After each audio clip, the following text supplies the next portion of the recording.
David, I'm so excited for you to be here on the Sarah Carter Show again. I know you've been incredibly busy, and we haven't had a chance to actually talk or have you on the show to talk about your representation at the impeachment trial of President Trump and the incredible job you did. But I just want to say thank you so much for everything that you've done.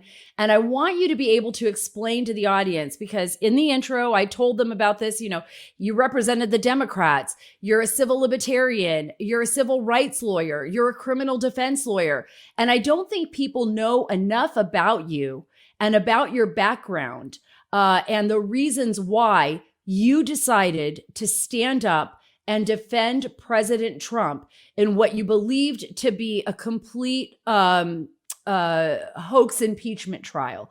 So let's just start with that. How did you meet Trump? First of all, how did this happen? I had a call. First of all, it's a great pleasure to be here. It's the best show out there, and it's a real pleasure for me to get to see you. Anyway, thank you. I got a call on a Sunday night about 4 weeks ago from Mark Meadows, then chief of staff, asking me out of the blue. I just finished dinner, and he asked whether I would consider representing the president in his impeachment trial. So I was really kind of taken aback. I'm just a little solo practitioner in Montgomery, Alabama. And so I was flattered and taken aback. And I said I would certainly consider it. We talked for a long time. And he said he would call me back the next day with the president. But about 2 hours later, the president called himself and recognized the voice right away. He didn't have to introduce himself. And again, we talked for a long time. And he asked me the same thing. We really got to know each other. And I said I would certainly consider it. I consider it a great honor to be called by the president of the United States under any circumstances. But in a second, I'll tell you why I think this case was even more than the usual circumstance. So we talked again on that Monday for a long time. I said I would consider it. Later in the week, I saw the name Butch Bowers out there, that they had hired him. So I thought it was over. And I sent a nice email, I think, to Mark Meadows saying, thanks for considering me. He said, actually, no, that was just one name that was leaked. We're going to get back to you. So they got back to me and they said they wanted me to quarterback that team. I wasn't sure they would go for it in South Carolina. They had about 5 lawyers on the team, and they never heard of me. So I don't know why they would accept it, but they graciously did. The president actually called him up and told him that he wanted me to do the speaking during the course of the trial. They were very gracious about it, and we hit it off also, but they just didn't work out. So by that weekend, they were out. President asked me if I would take the case on just myself. We only had about a week and a half to prepare, and I said, absolutely not. Oh, wait, you only had a week and a half to prepare. At that point, I don't think people realize this. This was, I remember this was a high stress moment because I called you during that time and you're like, I only have a week. Yeah, that's right. It was 8 days actually from that Monday after they were out. And so I said, it's just too big for me. You need to get somebody else to help me. So they had a recommendation from a fellow who works in the House. They brought in this other firm from Pennsylvania. And then we, prepared it together. And we had to write a brief first, and kind of a long brief, and then prepare the presentation. But as to, that's how I got into it. And I spoke to the president, I guess, from that point forward, maybe 2-3 times a day. He was as gracious as could be with me, just pumping me up, great confidence, he said he had in me, and made me feel very good about all that. But then the why, I suppose, is, first of all, because he was the president of the United States calling me up, and that was a great honor. But secondly, I honestly felt, as presumptuous as it sounds, that I was representing the Constitution in this case. I thought that this was a broadside attack on the integrity of the institution of the presidency, period. Dangerous attack. Go ahead. Do you believe they weaponized the impeachment process? Absolutely. Political weaponization of the impeachment process, partisan purposes, partisan agenda. Remember, he was out of office by the time the trial happened. They had one goal: bar Donald Trump from ever running for public office again. And in fact, then disenfranchise at least 74 million voters who wanted to cast their vote for him. And in the future, probably more. I happen to think from the way this impeachment trial went, that Donald Trump has great momentum from this and would have many more than 74 million voters today. But listen, I do think from start to finish, this was what they call a snap impeachment. And for the first time ever, they spent really 0 days considering the impeachment in the House, took no evidence, heard from no witnesses. One of the Republicans complained at length, and I actually read from his the minutes of the debate, that this is a complete abandonment of their job, of their obligation to the people they represent, of any semblance of due process. And so it was really offensive. And then you come to the Senate, and that was really, one example I want to give you at the Senate that I don't think any American would recognize in any legal proceeding in which life or liberty is at stake. Patrick Leahy, Senator Leahy from Vermont, was the presiding officer. He was a judge in the case. He would decide what evidence would come in, what wouldn't come in, everything important in the case. He's a Democrat from Vermont. Fine person, I'm sure. Been in the Senate a long time. However, on January 13th, he seemed a little bit off during that. A little. There were some moments. I was a little bit worried, but then he did it. Yeah, he went ahead and he rolled through. He did it because he had a parliamentarian telling him exactly every word to say. She would stand up and whisper to what he was to say, and he would just repeat what she said. But he was very nice to me. He talked about how he appreciated my faith, and he's a person of faith, and so on. Anyway, so now he's presiding as the judge over this. Well, in this setting, he's also a juror with a vote. Well, on January 13th, he issued a press release. In that press release, he said, I'm going to vote to convict Donald Trump. This is the worst episodes in history, one of the worst episodes in history, and all of you have an obligation to vote to convict. 2 weeks later, January 27th, he signs an oath. It's an oath that's been around since the 1800s. And that oath swears under oath that he'll be an impartial juror in the case. Now, come on. After the press release in which he's already told us he's convicting without hearing any evidence, just the appearance of that, to swear an oath, is offensive. Any kid, let's say, who wants a civics lesson, watching this thing, it means you don't take the oath seriously, and it means you're prejudging a case. And now he's sitting as a juror who's going to cast a vote. That couldn't happen anyplace else. You know, I said in the my final remarks in the case, that was absolutely a conflict of interest. I mean, it should have never happened. Absolutely. So I stole one of the senator's lines. I said, if any of you out there are worried that this might ever happen to you, don't be, because you get more due process than this when you fight a parking ticket. And that's absolutely right, you know. So. I love that. I want to play a clip. This is you.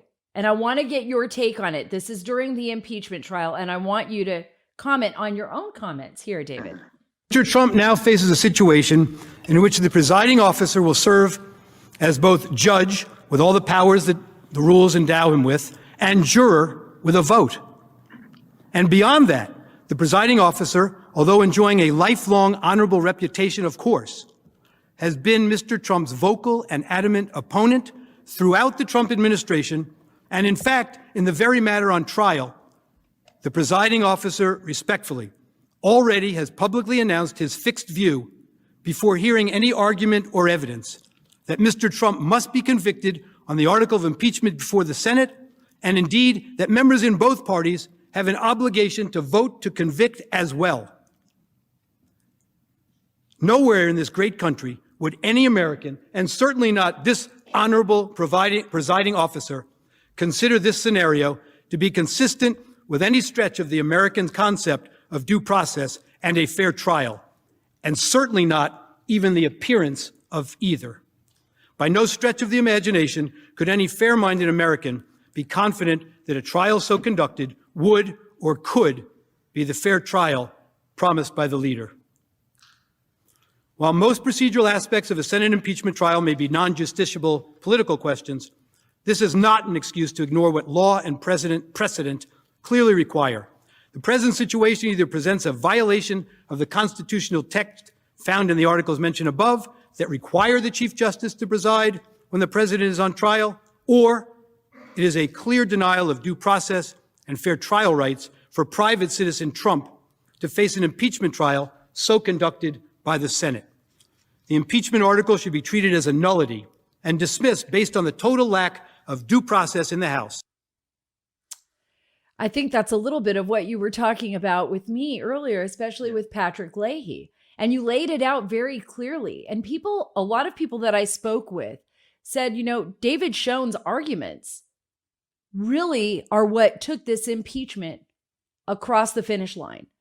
That they weren't allowed to impeach him, that you were able to stop this. This was the second time they have tried to impeach President Trump. And just for everyone's clarity out there, so that you understand how David and I know each other, we met each other years ago when we were covering the special counsel and Robert Mueller and the investigation into President Trump. And we became good friends. We were actually introduced by a very close friend to both of us. I'll say her first name, Barbara. Love her. And we've been friends ever since. And we dealt with these issues. And even back then, I would say, David, you know, I mean, this is a tough road to fight, because if you're a Democrat, and I'm not asking you to put yourself out there or say what political party you're with or whatever, but it's a political battle in Washington, D.C. And no one seems to care about the Constitution except for a few people that are willing to fight for civil liberties. And you were one of them. I appreciate that very much. I'm not letting you get away with saying we're just friends, though. I happen to be her biggest fan among the American population, probably in the world. She's the greatest on television and radio. So I'll say that without any reservation in every regard. She's the real deal. She's an investigative journalist who can also present at the highest levels. Now, having gotten that out of the way, I think that I paid him. there were real constitutional issues here. I have to tell you this, I was jaded going in. I don't know any senators or congressmen really, but so I expected the worst. I was so impressed with some of the Republican senators who I had an opportunity to interact with and their seriousness of purpose. I'll give you an example. There's Senator Mike Lee from Utah. I think some of them consider him to be a nerd. He's, first of all, a very fine guy personally, but I could see right away. But he was glued to the Constitution and to the rules here. And at one point, Jamie Raskin attributed a statement to him that simply wasn't true. And he stood up and he made a motion that it be stricken from the record. And he said, "How dare you quote me in a statement without ever consulting with me and ask me if I said it?" And he mentioned the rule. And this is where Senator Leahy got a little mixed up. But Senator Lee knew the rules. And so Raskin's only answer was, "Well, our source is the Washington Post. So I guess we'll have to withdraw it for now." That was their source. We did a whole bit. By the way, their sources for their so-called evidence in the trial of a president of the United States was reportedly, sources say, media says, and all of that. It's just absurd. You wouldn't put up with that. You would never bring a story forward if those were your sources. Right, David, right. And this is what we dealt with for the last 4 years. This wasn't just even this impeachment, which was, I think, a culmination of years of hate to President Trump. I mean, and I always said this to people, look, it doesn't matter whether you love him or hate him. It's about the Constitution. It's about the foundation of our nation, about our civil liberties and who we are as a people, and whether or not we are willing to fight for those civil liberties or whether we are willing to trample all of those civil liberties. And you're one of the few people out there that says, well, wait a minute. It doesn't matter if I'm a Democrat or a Republican. It doesn't matter if I like the guy or I don't like the guy. What matters is that we're following the rule of law. And that is what they failed on. And I want people to understand this. David has a very wide scope. He's very humble. He's not going to tell you how phenomenal he is as an attorney. There is a reason why President Trump and his team and Mark Meadows, who's a very smart man, selected David Schoen. And I cannot say I had anything to do with it. I didn't. I mean, he's just brilliant. He's a brilliant man. And he has defended, you're a criminal defense attorney. You understand the law. You've stood up to the FBI. You've stood up to people like Andrew Weissman. And that's how we met. For everybody out there, remember Andrew Weissman was like Robert Mueller's pit bull, his right-hand guy in the whole investigation, special counsel, now debunked special counsel investigation into President Trump. And now we're seeing, but it's not over yet, David. It's not over yet. But before I get there, I want to talk about cancel culture, because two very interesting things happened to David with this trial. One, I believe, is your Jewish faith became a big topic of conversation. It was just so bizarre. So I want you to explain that. Like people that didn't understand why you would put your hand over your head when you took a drink of water or, a request. So I'm going to give you an opportunity to explain to all of our listeners who may not be familiar with the Jewish faith why you did so. And then the cancel culture, which is so crazy now. I mean, they're canceling Mr. Potato Head. We were joking about that, but Mr. Potato Head, you guys, is getting canceled. It's so ridiculous. I talked about it at the top, where they don't want him to be Mr. anymore. He's just going to be a potato head. Much more seriously, though, it's people are getting canceled. People are literally being canceled if they do not follow the narrative that the mainstream media and certain people, I don't want to say Democrat or Republican, I want to say those in charge, those that can cancel, those in power that can really target people, they are doing so. And that's happened to you as well, right?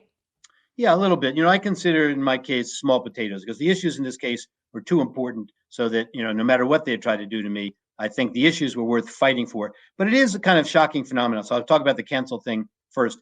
I've got 36 years of experience as a civil rights lawyer and a criminal defense lawyer. Good or bad, I've worked very hard in those fields. And according to the American Bar Association, my cases have done more to change public institutions in the South than any lawyer of the era. And let's talk about that. Wait, I want you to explain that. What have your cases done? I want you to explain that so people know what you've done. I know you're humble, but I'm going to drag it out of you. And everybody, look him up on Google because it's amazing what he's done. For example, the cases that mean a lot to me are I represent all the emotionally disturbed kids in foster care in Alabama and struck down the Alabama foster care system as unconstitutional. I filed the complaint that struck down the Alabama public education system as unconstitutional.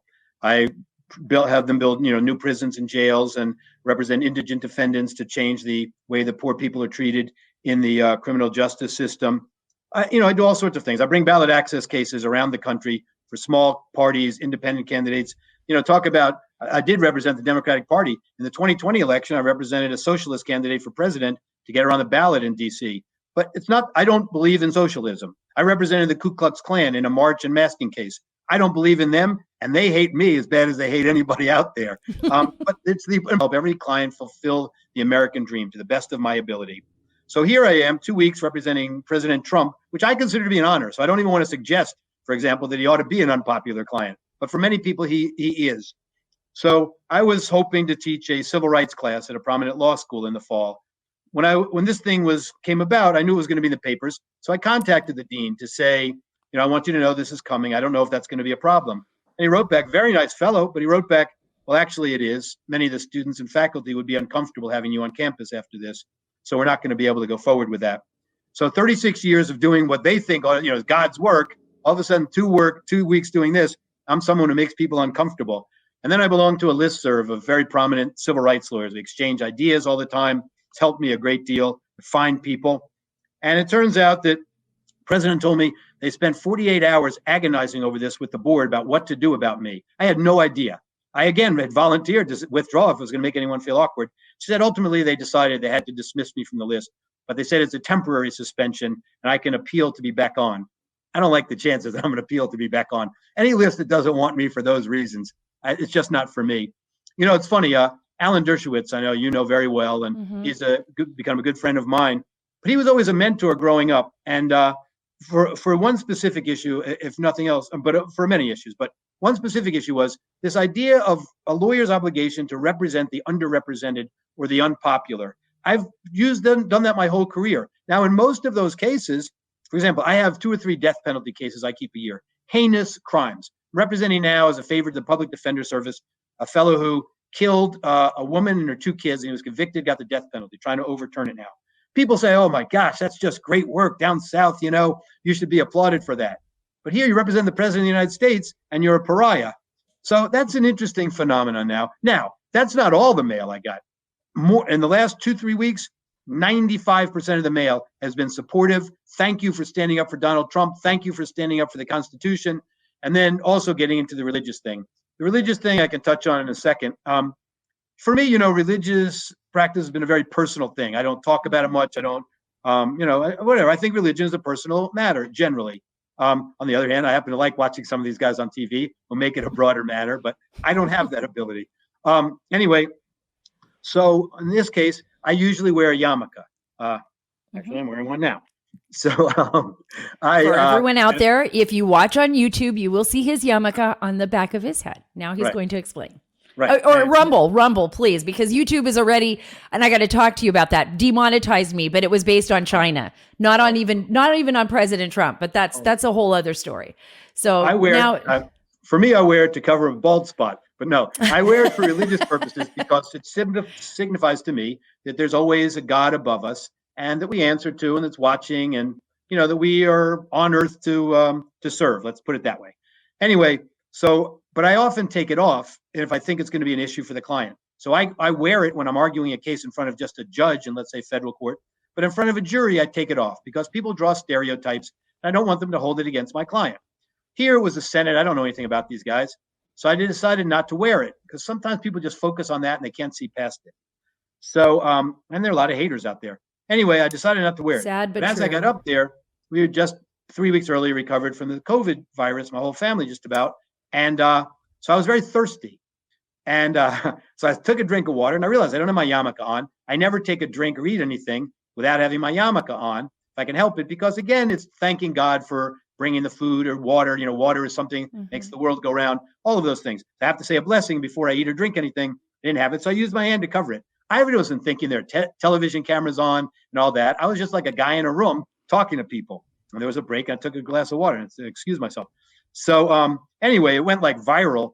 And so people were asking at first, kind of some mocking comments at first, but I don't do social media anymore at all because my kids don't want me to see like mean comments. But my kids follow it. They said, your kids are so great, by the way. I just have to throw it out there. And David has this amazing family, this beautiful, beautiful family. I'm so excited to, even when I get a chance to talk to your daughter, I'm going to be so excited to talk to her because she's probably exactly as brilliant as David is, from what I gather. And you'd have gone through quite a bit. I don't want to bring up if you don't want me to, but okay, David, his whole family went through COVID, and as well as we did in December, but he lost his mother, and she was a remarkable woman and somebody who we talked about it, David, who absolutely loved you and was so proud of you and was proud of everything you have done and your defense of the president. It just broke my heart when I heard that, and when I heard that she passed on. But I wanted to give that opportunity so people can understand that you went and did all of this even after one of the worst moments in your life. Yeah, worst moment in my life by far. The worst moment in your life. Yeah. So I'll say this, now that you brought up the family, because I think this is important for people to consider maybe when they face this kind of thing in the future. I made this impeachment trial a family project. When I took on this representation, I sat down all the kids in my family and we said, let's do this thing together.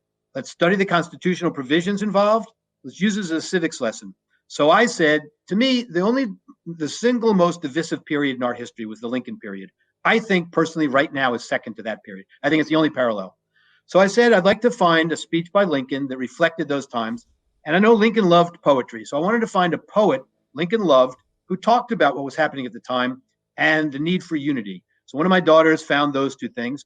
And then we just buried ourselves in the First Amendment. I have stacks of books in my house on First Amendment. Each kid had an assignment. They went through the First Amendment, different writings on it, and put all of that together to kind of come up with a product that we had. Then I wrote my notes down, and they modified it, and they modernized it and that sort of thing. So it became a whole family project, and that meant a great deal to me. And one of my sons came with me to the trial, and he made some terrific contributions to it. So I think anybody, if you think about something having to do with American life or civics or something like that, the extent you can include your family, it's a great thing because, they're the future, frankly. So anyway, that was an important part of it to me. Wow, David, I didn't know that. That's so incredible to me. I think we all should learn something from that.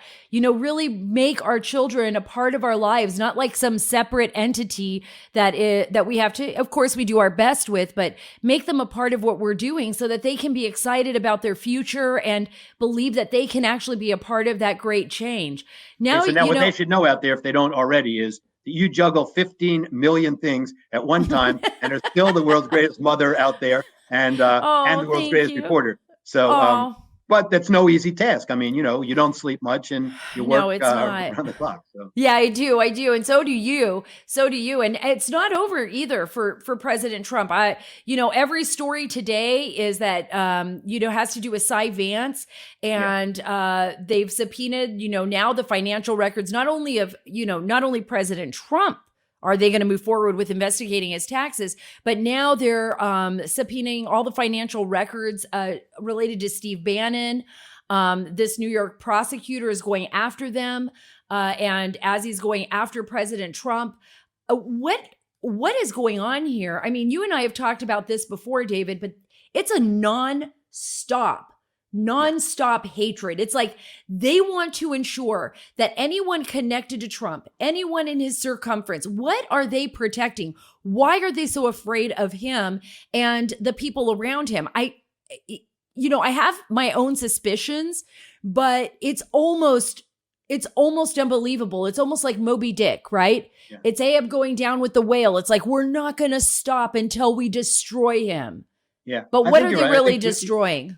Yeah, you said afraid. I think fear is a big factor. They know that he may come back stronger than ever this time. That scares them. He's just not the regular politician. He's not one of them. He came to town to get rid of them, draining the swamp, that Right. sort of thing. But it's been nonstop, as you know, from covering the Mueller thing from the start. And look at, by the way, the things he accomplished, notwithstanding Mueller and notwithstanding the media, paralyzing his administration. The First Step Act, incredible move in history. The Middle East peace, Jerusalem embassy, making NATO stand up and pay their fair share. But look, you're right. I mean, I worry about what's happening in New York, maybe even in D.C., because these are jurisdictions in which they can marshal, support from AOC and that whole hate squad group and so on. And it's a no-brainer for a guy like Cyrus Vance, the political animal. But I think they make a big mistake. At some point, the American people are going to say, stop. You have to have some agenda in your lives, Democrats or whoever, other than attacking Donald Trump. If you have some legislative initiative, you have something positive to contribute to the country,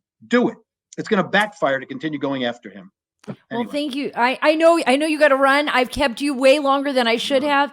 Pleasure. David, thank you so much for being with me today. And I hope you come back on the Sara Carter Show. I love having you on, and I'll be talking to you throughout the week, I'm sure.